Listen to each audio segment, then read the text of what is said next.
সুপ্রিয় দর্শক আসসালামু আলাইকুম। ভিডিওটি অত্যন্ত গুরুত্বপূর্ণ। জন্ম নিবন্ধন আবেদনপত্র আমরা এতদিন ধরে বের করতে পারি নাই। আমরা এতদিন ধরে এভাবেই করে আবেদনপত্রটি প্রিন্ট করে দিয়েছি, জাস্ট একটা আবেদনপত্র নাম্বারটি নিয়ে। আমরা এখন থেকে আবেদনপত্র একেবারে আপনার দোকান থেকে অথবা আপনার মোবাইল থেকে ডাউনলোড করে নিতে পারবেন, ঠিক আছে। পরিষদে অথবা পুরসভায় গিয়ে আর ডাউনলোড করে আনতে হবে না।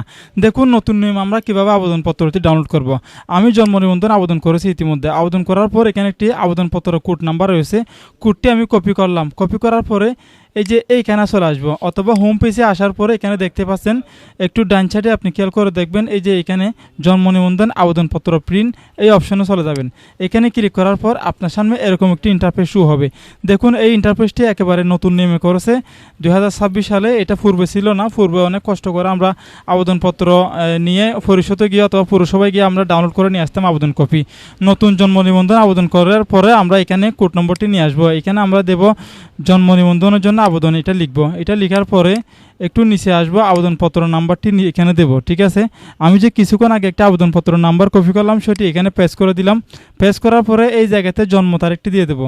যার জন্য আপনি আবেদন করেছেন তার জন্ম তারিখটা আপনি এখানে লিখে দিবেন। জন্ম তারিখটি লেখার পরে আমি একটু নিচে এসে তার নামটি দিয়ে দেব, তারপরে মোবাইল নাম্বার দেব। তারপর এই জায়গাতে দেখতে পাচ্ছেন একটি ক্যাপচা কোড রয়েছে। ক্যাপচা কোডটি আমরা মিলিয়ে দেব।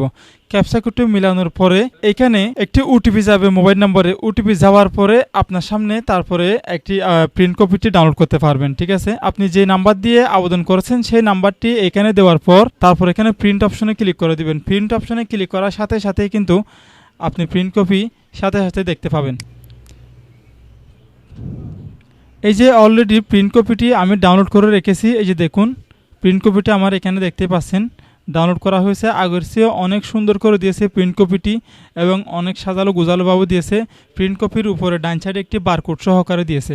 আপনারা এটি ওভারফিট করে প্রিন্ট করে কাস্টমারকে দিয়ে দিবেন, তারপরে পরিশোধে গিয়ে সেটি জমা করবে।